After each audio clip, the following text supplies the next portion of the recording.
Hey guys, welcome to episode 5 of the Aspiring Polymath. I am here with a good friend of mine, Shala Olaoye. I'll let you introduce yourself. Yeah, I am Olusola Olaoye. I am a software developer and I do other things like 3D art and other forms of creation. But I mainly focus on software development. All right, Shala is also known as OSD, or used to go by OSD. No, Oh, I mean- that's an abandoned name. why no? Why is it? Why is it about? We don't do music anymore. So That's what your name is saved as on my phone. oh yeah. But yeah, Shola is a software developer. I used to dabble in music. I remember those days when we used to play with what's it called, Fruit Loops. Is it Fruity Loops or Fruit Loops? FL. That sounds cool. Cool. Like, what got you into coding? Like what was the light bulb moment when you decided, okay, this is something I should do? Did that moment exist, or is it just something that you stumbled across? Yeah, it was more of stumbling on it. I don't think I have. If you ask maybe someone who's a physicist now, what got you into physics, they probably mention Einstein and Leibniz and all that. Yeah. Maybe if you ask someone who is a microbiologist, someone in the life sciences, they could say Darwin or something like that. Um, I don't think I had any like public figure I would say, oh, I actually go into coding because of this person. If anything, I actually started coding because Daniel was coding, really. Uh, I was, you know, I was gonna get to that actually. yeah, it was more like, anything Daniel is doing has to be cool. So, like, I actually gave programming a shot and I actually liked it. So, um, it's not really, to be honest, it's not really programming that I like. Otherwise, I've been doing this coding competition kind of stuff. It's more like the art of creating something, which programming gives you the ability to do. So it's not Yeah. really just programming itself. It's just creating stuff. And that's why I actually fell in love with 3D modeling and all that because it's also like creativity, also like making stuff. So, Yeah. Okay, that makes sense. I was actually gonna get into. I remember those days in night prep where you and Daniel, like, who was the other person? Aminu. You, Daniel, Aminu would be like, I think it was Java. It was Java coding books you guys were reading. And Daniel was always yeah, yeah. Yeah, Java. practicing. We're into Java at that time. Meanwhile, those of us who are still, I don't want to say silly, but in a way, silly, will be working on geography homework. That's not doing anything for me. Actually, it makes me laugh sometimes. Like I'll be working on geography homework or drawing digestive system of a toad from Mr. Adetayo instead of doing more instead of doing more productive things.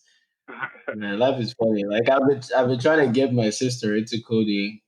She's in secondary school now. What class is she in now? She's 12. I think she's probably like in GS3 or GS2 or something. I've been trying my very best to get her into coding because that's like it's the best time to start, honestly. Yeah, It's the yeah. best time to get into it before life hits you and then you don't have all this time to learn all these things Yeah, anymore. yeah. Yeah. That's actually like the best time to get into programming, 12 kind of, because you can fool around with a lot of things. I mean, imagine asking like, I'm not saying it's impossible, but imagine asking like a 25-year-old to start with like C++, OpenGL, Vulkan, you know. So at that kind of age, you're kind of limited to like what kind of coding you can do and all that kind of stuff because Yeah. You don't want to spend um, 4 years writing some kind of rendering engine. you know, at that point in your life, you're thinking of paying the bills, blah blah blah. But Yeah, when you're 12, you can actually like fool around with a lot of things. So yeah. yeah. Over the years, like I tried or I thought about getting into coding several times actually. Like right after NTIC, like I was really thinking about getting into it when I first came here too. When I became a freshman in college here, I got this Java book, but I would try it every now and then. But I don't know. I just didn't really get into it. It wasn't making sense to me, honestly, and I guess I didn't really have the interest much.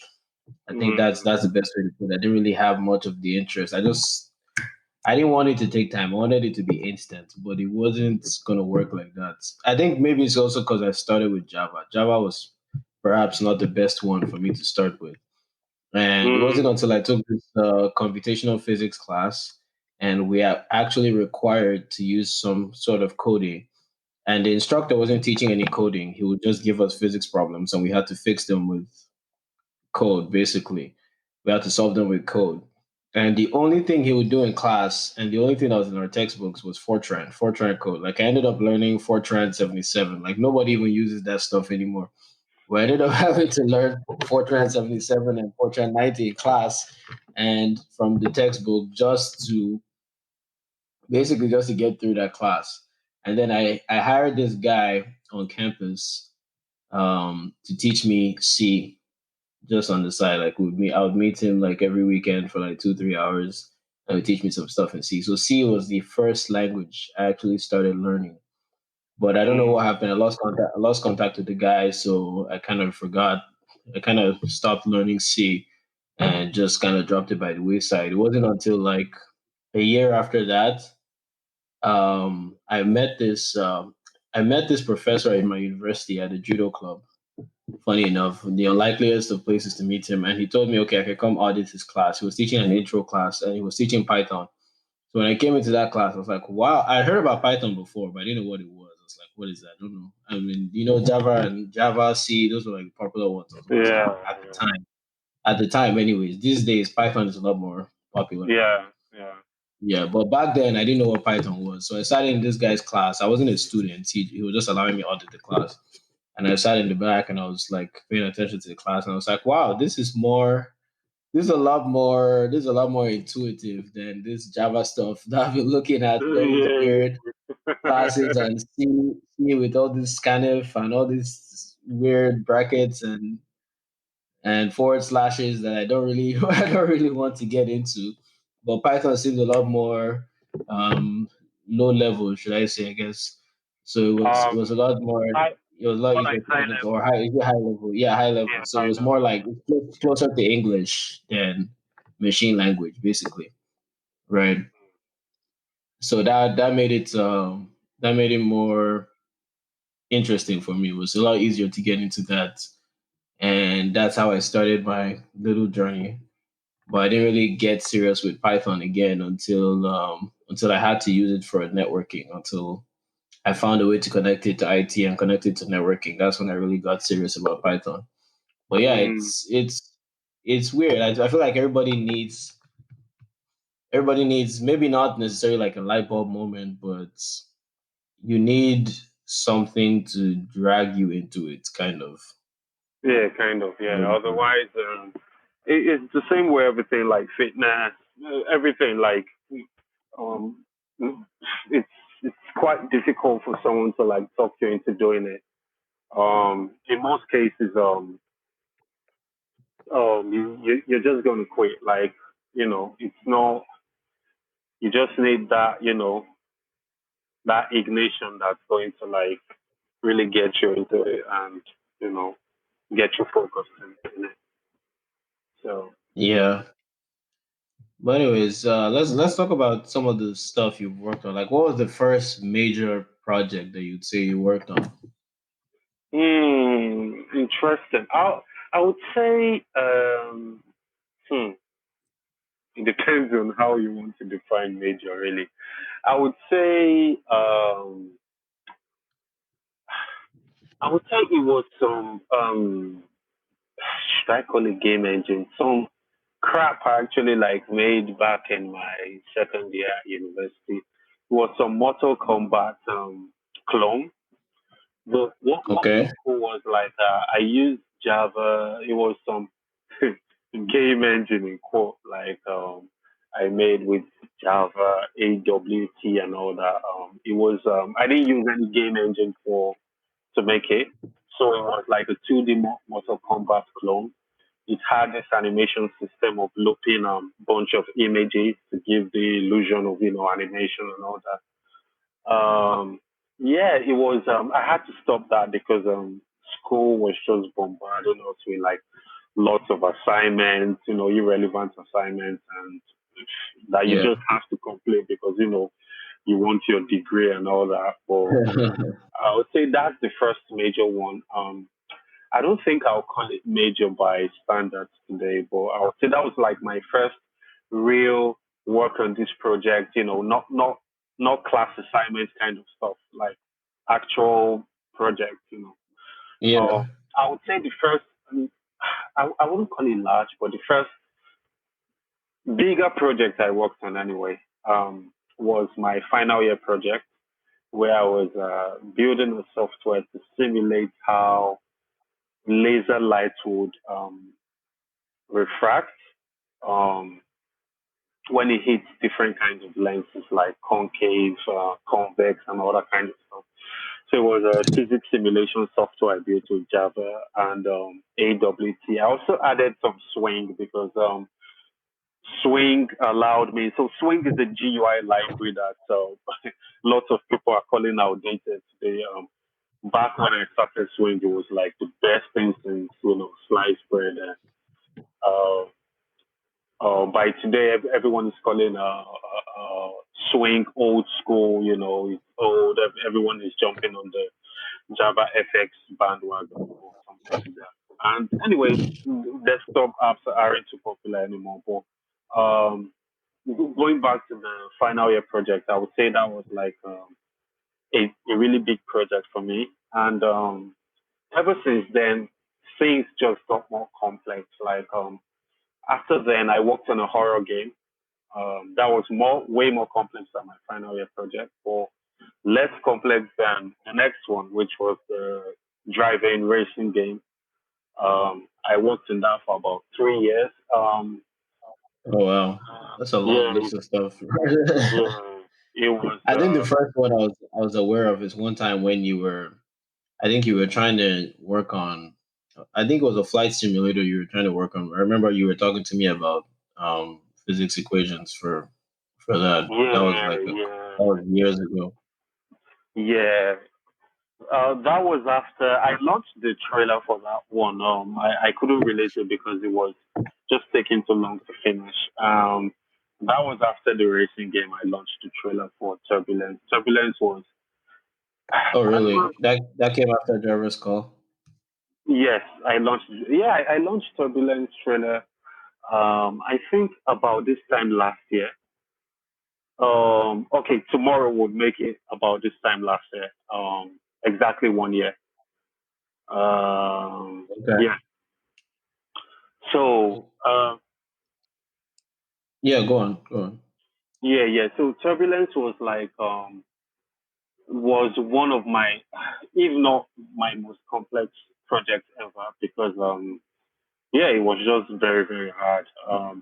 Lots of physics equations, lots of math, lots of software stuff, lots of optimization, lots of graphics, 3D graphics, lots of software architecture, organizing stuff. Yeah. Wow. So what would you say got you into gaming? As in like creating gaming software. Was that just like the first natural transition for you because you're already into gaming, or why do you think you Uh, started there? I don't know if I can answer that question. I just found game development actually interesting. The problem space was really, really interesting. When I tried I mean, I do web development when I can, but I usually find the problem itself less interesting because you're kind of setting up stuff, and I just don't find the problem you're solving as interesting as what you're doing with game development. Like, which is why I also like simulations. Like, I like those kind of problems. So yeah, game development was just I just really liked it. After I developed my horror game, I was just like, this keeps me busy. Like this keeps me. It has a way of it puts like this cloud over your head. Like, it takes away your mind. Sometimes you're working on this project and you start working in the morning like 10 a.m. and before you know what's happening, you know, 5 p.m., 6 p.m., you know, if not for the need to like get food, just walk around doing some stretching, you can actually like sit on your desk for about 10, 11, 12 hours, that kind of stuff. I just found it really fun, Yeah. really. Yeah. Okay. Okay. That's a good enough reason. That's the best reason, really, because if you're not enjoying it, you're not gonna go very far. To be honest, from Mm. personal experience, I can say that. But so lately you made a jump from game development, should I say, to Club Acid, which is your To latest project. I don't know to if grow I don't know if there was another project that came before that, from like game, you mean from game dev to grown up stuff? yeah. I won't really say that. I'm still a huge fan of computer games specifically, so I won't really call it that. And there's still money in console gaming, but yeah, to more, let's say more serious stuff. Let's put it that way. Let's Yeah. put it that way. But what was that jump about? Was it just like, I don't know if you, again, I don't know if you have another project between Turbulence and Club Acid that wasn't Yeah, it related. was game related. I was actually working on one called Empty Universe. It was a sci-fi space kind of game. Okay. It really had no direction. Like, usually when people want to start making games, they like sit down, they write stories, they say, oh, this is how we want the ending to be. They call it game design documents. Okay, you write your game design document. But for me, it was just like a way for me to like. It was more like a skill extension kind of stuff. When you spend 3 years actually working on a game, if you're not careful, you like get how do I put it? Your skills get really focused on that, which can be good and bad. It can be very good, like you get to be an expert, if you like, on specific kinds of subjects in game development, and it can be bad because you like get shut out from other parts. I mean, it's no surprise. Like, imagine talking to someone in Boeing's company, for example, who works on the airlock system, for example.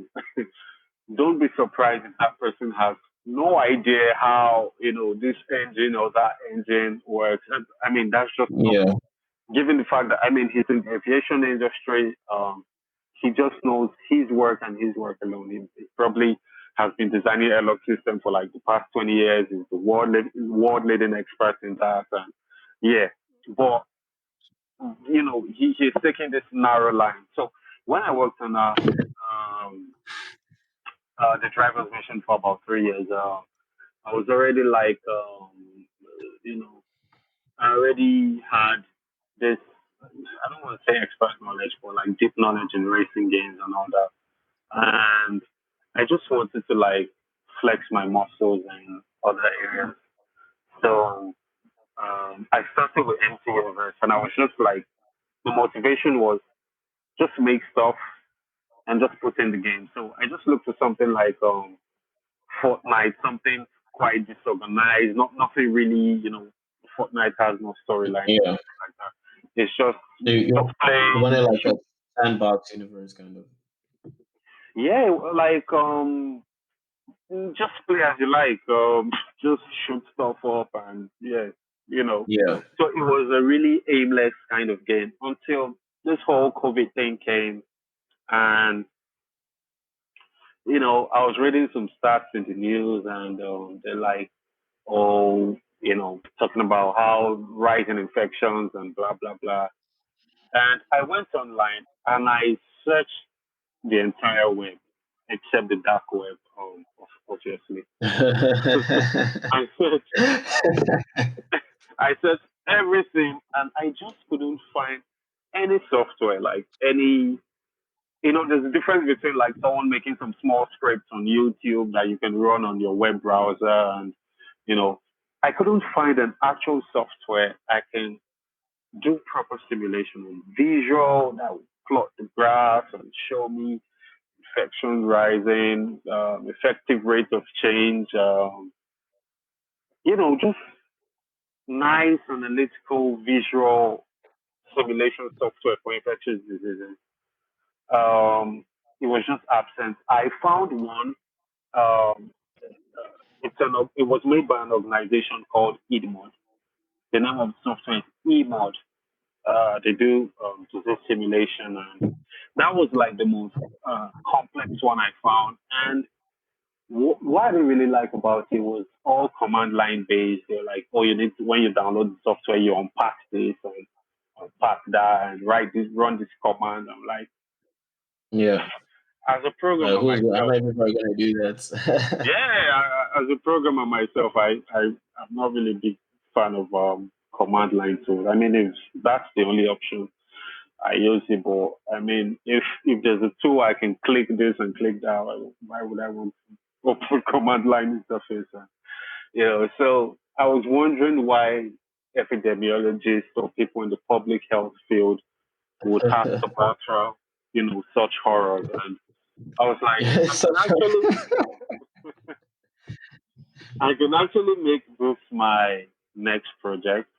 Um, I like simulation stuff. I mean, we talked about my final year project, simulating laser lights going through lenses and all that, Yeah. refraction kind of stuff.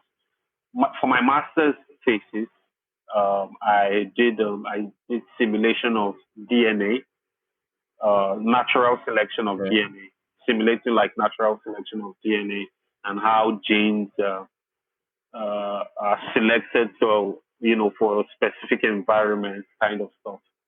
You know, Yeah, that's one so thing I really love about coding, how it's like building all these different things requires you to pull knowledge from different areas that you would not yeah, necessarily be an expert in, like how your fractional project you'd have had to get familiar with stuff like Snell's law hmm and angles of refraction and incident of refraction, stuff like that. For this DNA stuff, you'd have to learn about, at the very least, the basics of DNA sequencing to even yeah, yeah, yeah, make any definitely, sense. Like you yeah, just, I don't know. It's like you become this repository of all this knowledge just to be able to build stuff. just to be able to build stuff exactly. So when I started simulating with CLUBASID infectious, I had to do lots of reading on the infectious diseases and follow lots of channels on YouTube, like doctors actually, not just anyone talking. Read lots of uh, I read lots of stuff on the NHS and what's the American one again? CDC. CDC. Yeah, read lots of Yeah. stuff on those websites and anywhere I can pull academic articles on epidemiology and all that. So just to get that knowledge in and so I was like, and as I was working on CloverSeed, it was actually called COVID-19 Pandemic Simulator at first. And when I put it on the Windows Store, I was getting lots of downloads. I'm like, I've never gotten like this much downloads on my app. I think it was because of the COVID-19 buzzwords and Yeah. Yeah. Microsoft. Now, um, I don't know. They came up with this rule where you cannot search for any app with the name COVID-19 in it. So A lot of companies did that. Like, YouTube did a similar thing where Um, at some point, if you mentioned COVID-19, and hopefully Spotify is not. I'm actually gonna. I just remembered I'm actually gonna put this on YouTube also. But if you mentioned, that thing that's going around right now on your video, they'll Mm, demonetize your video basically, and the algorithm will not let your video spread as far as it usually would. I don't know. I guess that was mm. the attempt of trying to stop people from freaking Yeah, out. I I don't think know. people were like, oh, I think a lot of people were like trying to like milk the whole thing, you know. So, Yeah, you know, yeah. A lot of people, content producers are doing it. yeah, people want to use COVID. So when I actually now, I changed the name to Pandemic Simulator, but I then later realized like this name doesn't sound serious, like Pandemic Simulator. Sounds like a game, like name of some some game, infect your You're enemies, really sick of this same thing. take over the world kind of stuff. you know. So I came up with the name CLUBASID, which means cluster based simulation of infectious diseases. Uh, Okay. so Can you say that one more time for the audience? Cluster based simulation of infectious diseases. yes, Okay. Okay. yeah. Yeah. It's funny that you mentioned that pandemic simulator sounds like a game because there's this game I've had it on my phone for like I think 5 years now. It's called Plague Inc. Don't ask me why I've been playing a game called Plague Inc. But basically, the point of the game was you select a type of what do I even call it, microbe or pathogen, whatever, bacteria, virus, I think prion, a couple others, fungus. You select a kind of base, basically fungi or whatever, that you could use to create a disease. And then over time, you can infect the population, the world's population with the disease. You have to start in one country. You can start infecting the world's population with this disease. And the more people you infect, the more people you kill, the more points you get. You get these research points, basically. You can use these points to mutate the disease and either make it deadlier or make it easier to transmit or make it resistant to antibiotics, stuff like that. And your goal basically is to kill as many people in the world as possible. Basically, your goal is to kill the whole world. And then what happens is the more your disease spreads, kind of like this one going around now, the more people start to take notice and they actually start to do research to try and cure the disease. So it's like a race against time. You're trying to mutate fast enough to kill and spread and also resist any efforts that they create to fix it, make it more resistant to cold, blah, blah, blah. And these countries are trying to research to cure it. So if like maybe Britain is like getting real close to getting a cure, I'll start mutating the disease to make it more resistant to cold so it can spread more in Britain. That kind of thing. It's really insidious. And then some countries would start closing their borders too. And if they close their borders before the disease gets there, you can't infect them. So it's a really weird game. Now that you think about it, now I think about it rather, but with all this stuff going on, it's just I don't know. Sorry to say, it made me laugh a little bit because I was like, wow, like this is like Plague Inc. in real life. That's what it felt like. Like somebody was playing Plague Inc. in real life with us. There's a way. It's a unique concept for a game, but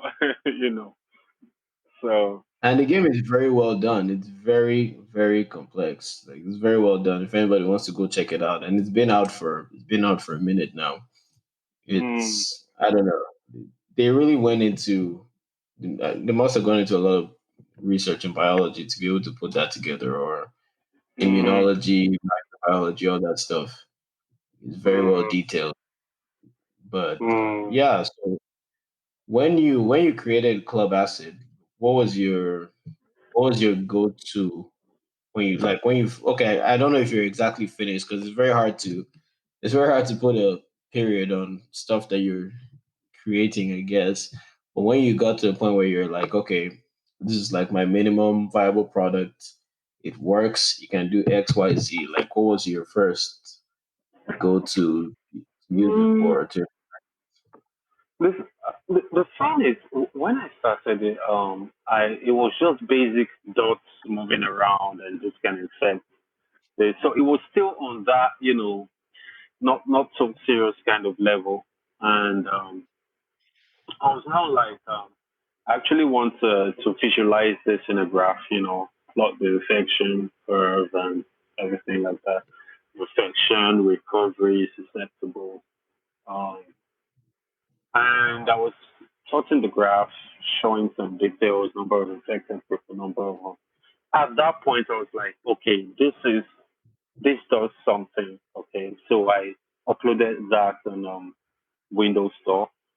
And from then on, I just don't know what exactly made me really like this project. So it was just more updates upon updates upon updates since then. Uh, add this feature, add this feature, add multiple clusters.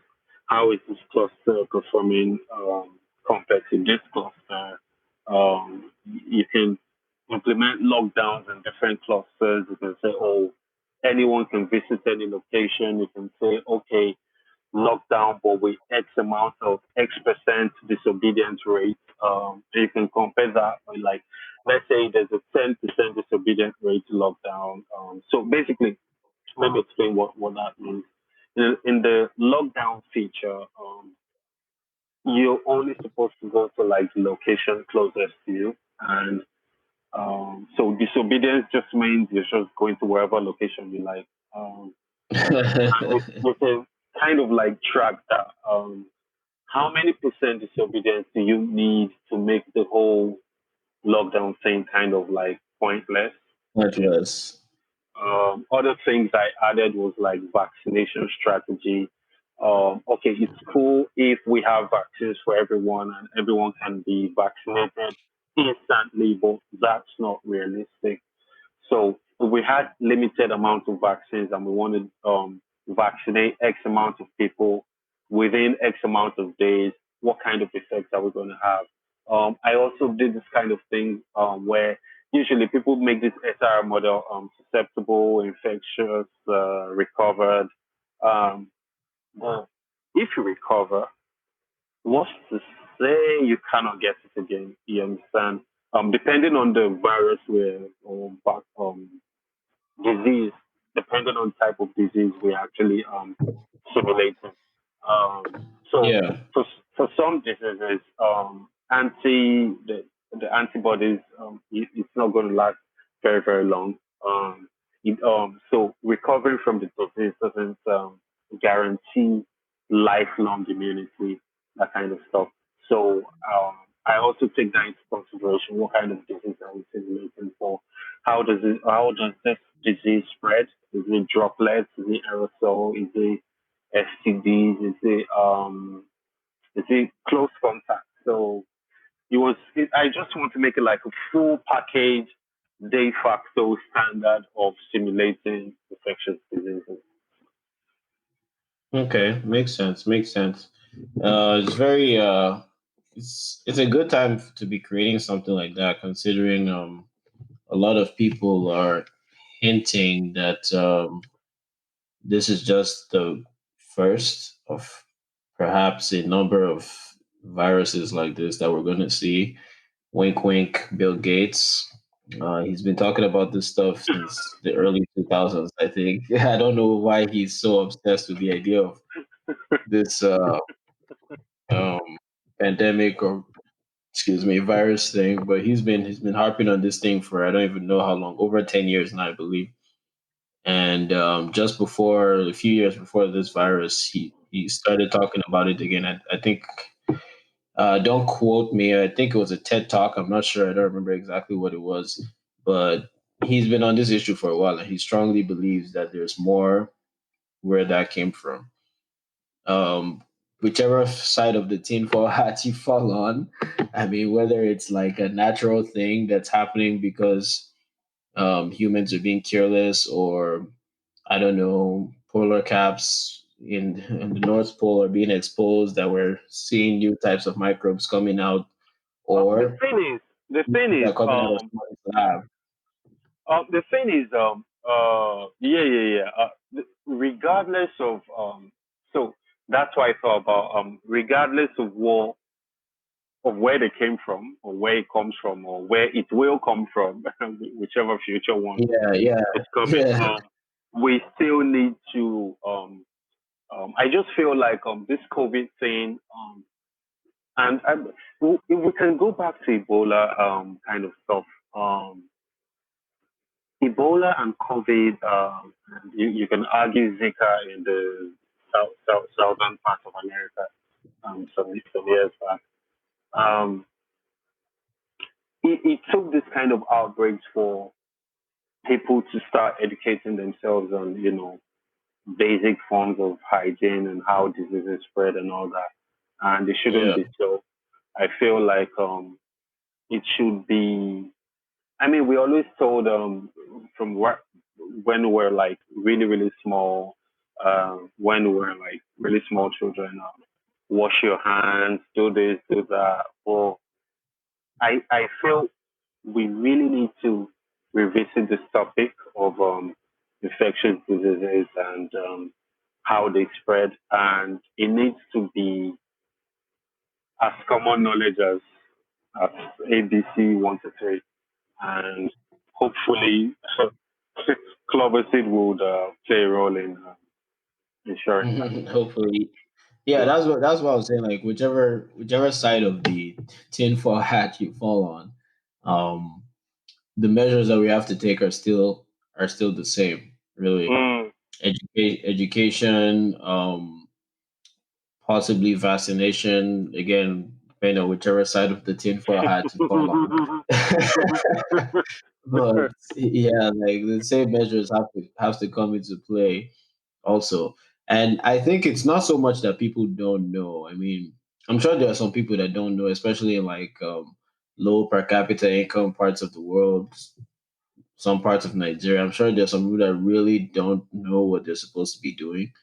But for the most part, there's a large group of people that know, and they just don't see the importance of doing it.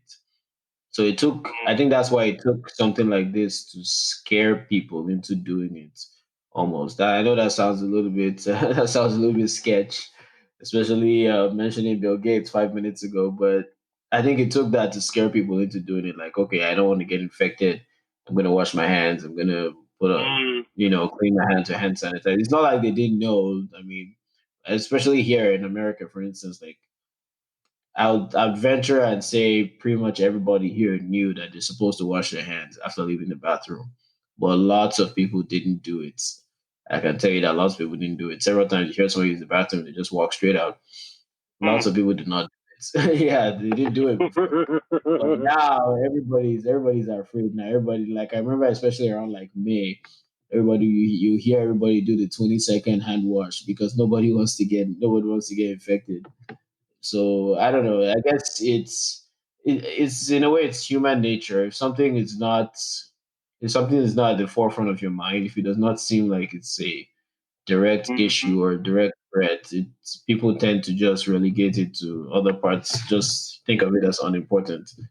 Mm. Especially when they're telling you, oh, you need to wash your hands, you need to wash your hands, but you're not washing your hands, and you're not seeing any, at least no obvious negative repercussions Yeah, or yeah, no yeah, obvious yeah. repercussions. So there's no real reason to change your mind, really. I think that's how most people Mm. operated until Mm. now. So the real question is whether this is going to be lasting, or if if we ever go post COVID, nobody still knows for sure if it is going to be a post COVID. But if that ever happens, 10 years post COVID, are people just going to go back to not washing their hands, or is it going to be something that becomes a sticking point in culture, especially cultures like this? I know in Eastern cultures like Asia, for instance, I've heard people have always had a habit of keeping that kind of hygiene, wearing masks even when they have the flu or something like that. Whereas even now, it's hard to get people to wear masks here, Yeah. as people have been doing it over there for a long time. So it's on some level, it's a cultural thing. I just wonder if it's going to become a part of the culture, or if it's just wane and die down if COVID goes away. Mhm. But I don't know. So yeah, I really like the disobedience factor you added to the game, because without that, the game, it wouldn't be very well. Sorry, I called it a game. Not a game, but to the simulator. I like games too. That's my problem. But I like the disobedience factor you added to the simulator, because without it, it wouldn't be very realistic. And I think that's something a lot of these governments don't, especially the American government, do not take into account. Like, they make all these stipulations, and yeah, stand 6 feet apart, don't do this, don't do that, don't do that. And well, we're on lockdown, but if you're essential, you can go to work. And because I work at a data center, I'm considered essential. All our staff there are considered essential. And we never went home. Half of our team was at home for a while, but most of us were always going into work. Like, we never stopped going into work, like, Mm, ever since what, February, March. The only time I haven't been at work was when we were on break in July, and recently when I was on PTO. I'm still on PTO now till Monday, but we've been at work the whole time. And while we were working, especially like the early Corona period, like, we used to cater in food, so we wouldn't go out to restaurants. A lot of restaurants were closed anyways, but we're catering in food from this one restaurant, which was allowed to stay open because they were essential, because they're serving essential people like us. So it's almost like it mm, was like this chain link yeah, of essential people, and I'm sure there's other companies that are serving that restaurant in order for them to stay in business, because they are essential, yeah. because we are essential. And Almost now it's everyone. like, yeah, it's like a lot of people were at home, but now there's all these people outside. So what? And then Yeah, after all of us go outside every day, we will then go back home and meet the people that have been on lockdown anyways. yeah. So in a way, it's I don't know. It seemed a little bit ludicrous. I don't Mm. know. Something has to be done, especially if another wave is supposedly coming. Something has to be done. But hopefully, simulations or simulators like yours can help. I don't know. Somebody in the government should definitely look at using some of those and see what happens. Um, I'm sure Bill Gates would be interested in something like this if he doesn't have his own. I mean, that guy is so in love with this stuff. I'm sure he already has his own. I'm sure he already has his own. But you never know. You can pitch it to the Bill and Melinda Gates Foundation and see what happens.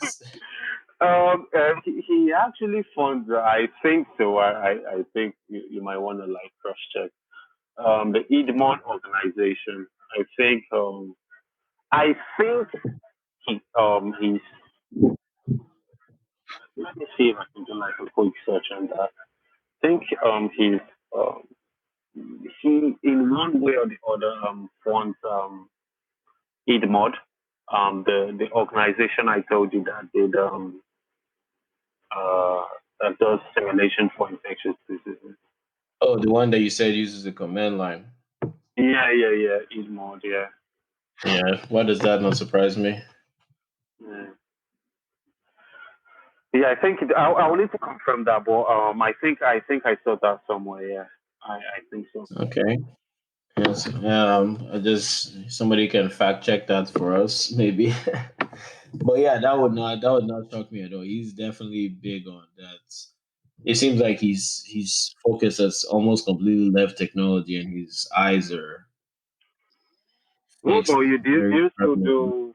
Are you still like into Python and all that kind of stuff? Do you still write Python code? Yeah, every now and then. Lately, my experience with Python has been relegated almost entirely to two libraries. They're built for network engineering, NetMiko, Paramiko. That's what I've been using lately. But it's so much stuff, honestly, because these days, to being a network engineer is not just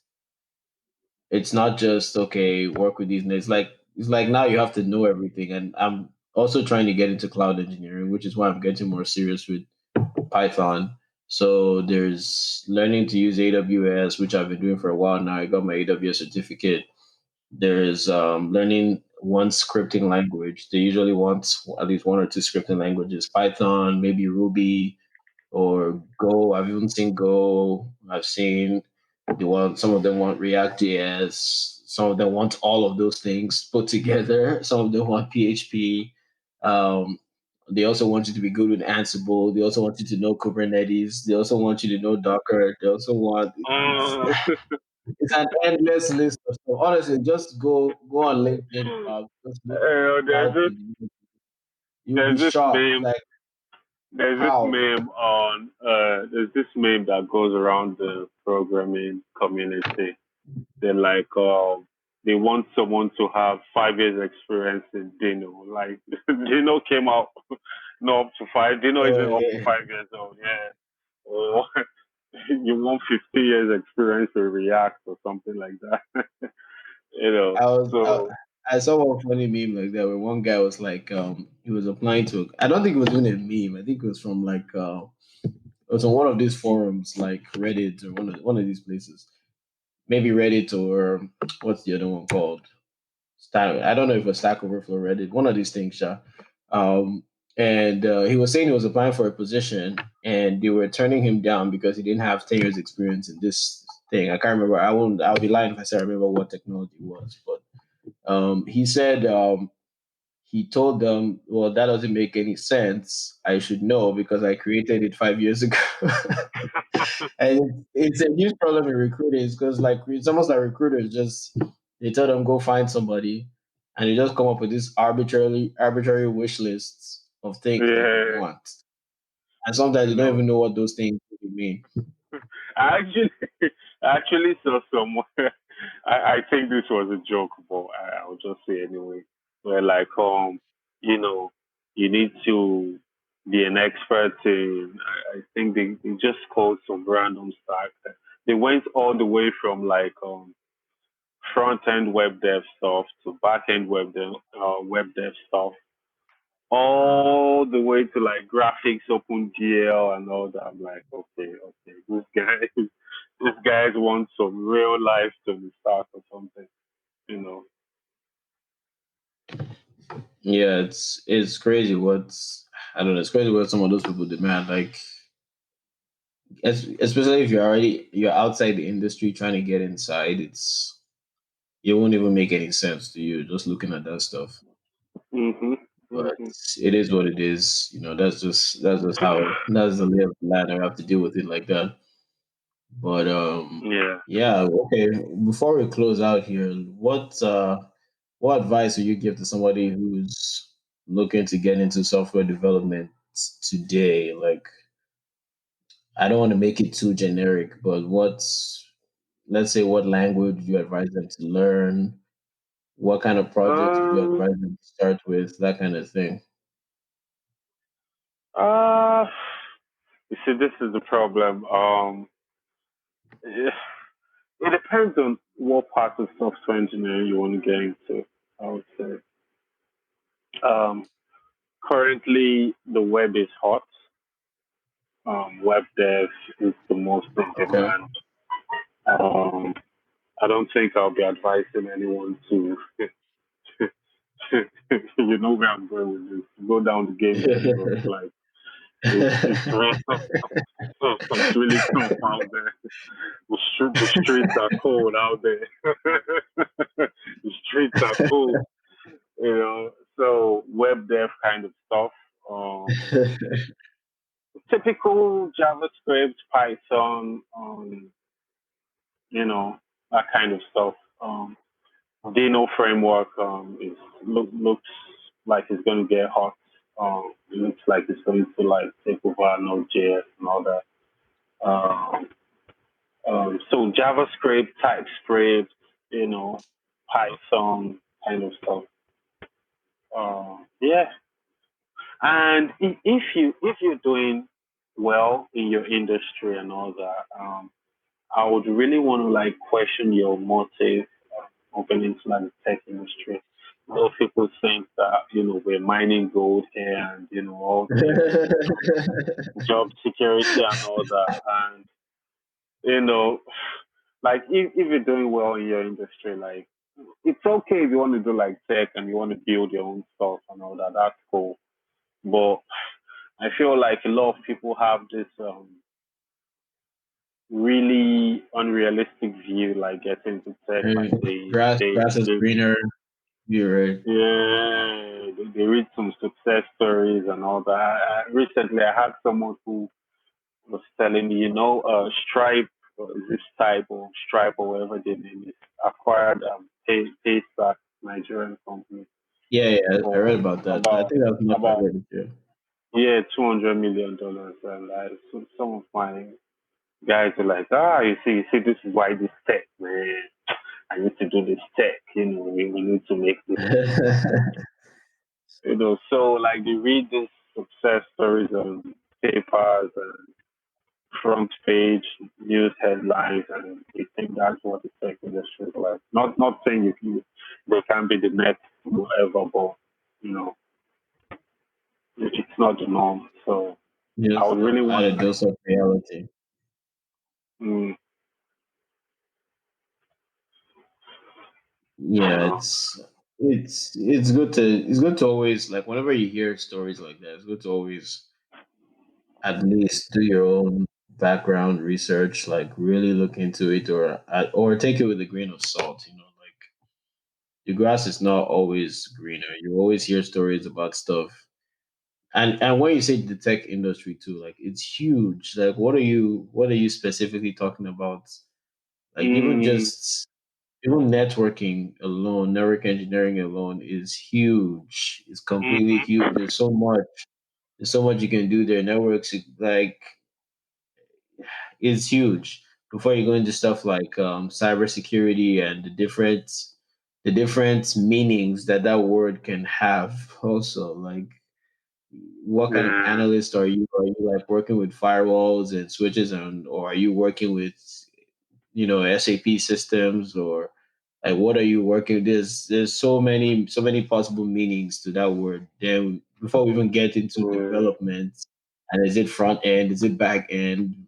It's mm-hmm, it's a lot. So when people are like, "Oh, IT is booming, it's booming, it's booming," yeah, yeah, that could be true relatively compared to some other fields, but it doesn't really give people a lot of direction because they're like, "Okay, I want to get into IT," but they get in there and now they don't know, they don't even know where to start from, where the head is, yeah, where the tail is. So I yeah, don't know. yeah. Yeah, Even I always even advise even people that want to get into it to look into it well. even game dev has like lots of. It's not just like game dev. Like it's usually, especially when you like go to like big studios, AAA studios. You have physics programmers, English programmers. You have graphics, the ones focused on like hardcore shader writing and all that kind of stuff. You have script like gameplay programmers and all that kind of stuff. So yeah, it's usually such a like broad industry, and I feel it's a big disadvantage because it's not the diversity in the industry is not respected. Like in the medical industry, you wouldn't hear someone say, we're looking for a dentist. You need to be able to like fix the heart and fix the eyes and fix the brain. Yeah, The yeah, diversity there is respected. You respect someone who went to school for years and years and years just to study like the teeth. You know, you respect like the intricacy of that subject area, but in the tech industry, it's more like, yeah, yeah, you know JavaScript, right? Yeah, okay, and you should know C++, right? I mean, it's all yeah. programming, so it's not, you know, it's not I think respected there are really. two main reasons why they do that. I mean, in the medical field, for instance, obviously, like, the consequences of failure are a lot more dire. Like, you stand a chance of maiming somebody, paralyzing them, or killing them. Worst case scenario. And also in the tech industry, I mean, I'm not saying that there aren't big consequences for the tech industry, but a company losing $5 million from streaming being down is not the same as a person dying. Also in the tech Mm, industry, especially like in networking, maybe even cybersecurity, also companies like to shortchange those departments. I mean, people hear like, "Oh, this guy gets paid $100,000." Yeah, like, the individual is getting paid a lot, but the departments as a whole sometimes get it depend on the size of the company. I'm not saying a company like Microsoft will do this, but maybe mid-sized companies tend to shortchange those departments because, especially in cybersecurity, for instance, you're like the constant boogeyman. You're telling your boss all the time, "Oh yeah, there's this virus going around. We could get hacked. This, blah, blah, blah, blah, blah, blah." Blah. But the problem is, if you're doing your job well, your boss never sees any of this stuff.